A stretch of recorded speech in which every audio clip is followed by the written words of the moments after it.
Basically یہ Sudan کے رہنے والے تھے، حبشی نسل غلام تھے.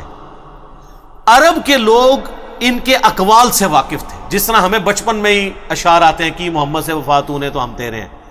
ہمارے چھوٹے بچوں کو یہ شعر آتے ہیں، اسکول میں سن لیے، لب پہ آتی ہے دعا بن کے تمنا میری. ڈاکٹر اقبال کو وہ جانتے نہیں ہوتے لیکن اشعار سنتے ہیں. اسی طریقے سے عرب کے لوگ حکیم لقمان کی کہاوتیں، حکیم لقمان کے واقعات وہ بچپن سے سنتے تھے. ان کے محاورے ان کو ایک ریسپیکٹیبل پرسنالٹی سمجھتے تھے. بس اس سے زیادہ کچھ نہیں تھا.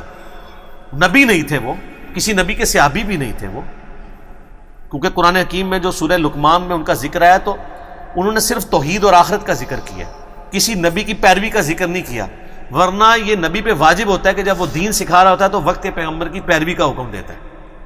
وہ ایک عام انسان تھے جو دین فطرت کے اوپر تھے، یعنی انہوں نے نیچر کو آبزرو کیا. یہ فطرت ایک توئیں والی ہوتی ہے، وہ فطرت نیچر ایک ہے تا جہاں پہ کسی پیغمبر کا پیغام نہ پہنچا ہو، لیکن فزیکل فینومینا آف نیچر، قانون قدرت کو، التذکیر بھی لا اللہ کو آبزرو کر کے ایک بندہ اللہ تک پہنچ جائے. اس طرح وہ گاڈ تک پہنچ چکے تھے. ان کی سب نصیحتیں پڑھیں. پہلی نصیحت ہی ان کی کیا ہے؟ یا بنی لا تشرک باللہ ان الشرک لظلم عظیم. اللہ نے بیسیکلی مشرکین عرب کو کہا کہ جس حکیم لقمان کو تم اتنا بڑا بزرگ سمجھتے ہو، اس کی باقی کہاوتیں تو سنی نہیں ہے. جو اصل اس کی بات ہے کہ اس نے کہا تھا شرک نہیں کرنا، تو تم شرک کا اڈا یہاں پہ کھولے بیٹھے ہوئے ہو کعبے میں. یہ حکیم لقمان کی تمہیں نصیحت نہیں پتا. جس طرح ہم ناسبیوں کہتے ہیں کہ بخاری مسلم میں رفع الیدین کی حدیثیں ہیں تو آل امیہ کے خلاف بھی ہیں، تو یہ حدیثیں نہیں ماننی تم نے. الزامی جواب، اینٹی وینم پھکی کے طور پہ.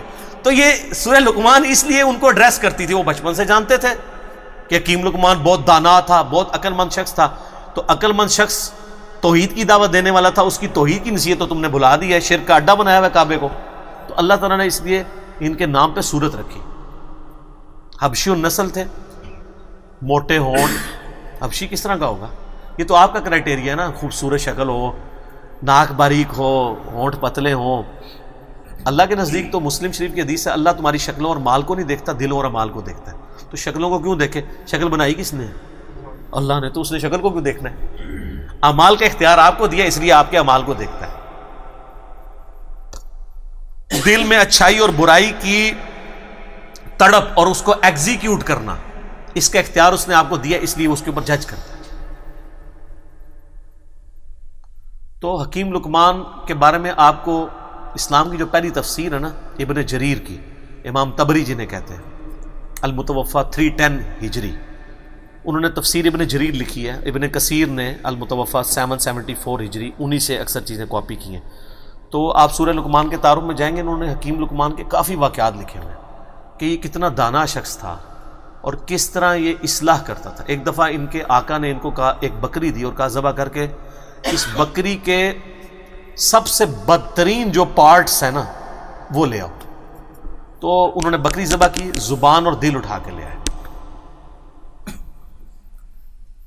اب پھر ایک بکری اور مالک نے دی اور کہا اس کے سب سے بہترین پارٹس لے کے آؤ.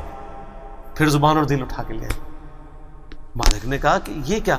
انہوں نے کہا یہ زبان اور دل اگر ٹھیک ہو جائے نا انسان کا تو اس سے بہتر اعضاء کوئی نہیں ہے، اور اگر زبان اور دل ڈی ٹریک ہو جائیں تو ان سے برا کوئی عضو بھی نہیں ہو سکتا. یہ جناب حکیم لقمان تھے. تو اللہ تعالیٰ نے مشرکین عرب کو کہا کہ ان کی توحید کی نصیحتیں، پھر آخرت میں پیشی کی نصیحتیں. حکیم لقمان کی نصیحتوں میں میرا پورا لیکچر ہے، مسئلہ 177 آپ جا کے دیکھیں تو آپ کو پتہ چلے گا جی حکیم لقمان نے کیا کیا نصیحتیں. سورہ لقمان میں 8 نصیحتیں تھیں ان کی، 2 اللہ نے مزید ایڈ کر کے تلک عشرۃ کاملہ، اور وہ 2 نصیحتیں ماں باپ کے ساتھ اس نے سلوک کی ایڈ کی، جو حکیم لقمان نے شاید عاجزی کی وجہ سے اپنے بچے کو نہیں کی، شاید موت کا وقت تھا تو اب وہ اس کو سکپ کر گئی یا اور لوگ ان سے ہوگی، تو اللہ تعالیٰ نے اسے پرفیکٹ کیا. ان نصیحتوں سے کئی آئیڈیا نہیں ہوتا کہ انہوں نے وقت کے پیغمبر کی پیروی کا کہا ہو. اس سے لگتا ہے کہ وہ ایک ایسے شخص تھے جنہوں نے فزیکل فینومینا آف نیچر کو آبزرو کر کے خدا تک پہنچ چکے ہوئے تھے کہ اس کائنات کا ایک کریٹر ہے اور Allah is the only explanation of all the physical phenomena in this world. وہ اتنی رقت انگیز ان کے الفاظ ہیں، اے بیٹے اللہ کے ساتھ شرک نہ کرنا، بے شک شرک سب سے بڑا گناہ ہے، سب سے بڑا ظلم ہے، اور اگر تم پہاڑ کی چٹانوں میں یا آسمانوں میں بھی کوئی گناہ کرو گے تو قیامت دن اللہ تعالیٰ تمہارے سامنے لے آئے گا۔ اچھا، آسمانوں میں کس نے گناہ کرنا تھا؟ اس زمانے میں تو اڑتا تو کوئی بھی نہیں تھا، لیکن آج آپ کی ساری اسمگلنگ پاکستانی ایئر ہوسٹس جو کر رہی تھی اور جو کچھ باقی معاملات ہوتے ہیں وہ آسمانوں میں ہی گناہ ہو رہے ہوتے ہیں، تو وہ یہ نہ سمجھیے گا انہوں نے زمین پہ گناہ نہیں کیا، آسمانوں میں، قرآن میں لکھا ہے آسمان میں بھی کوئی گناہ کرو گے اللہ تعالیٰ لے آئے گا قیامت والے دن۔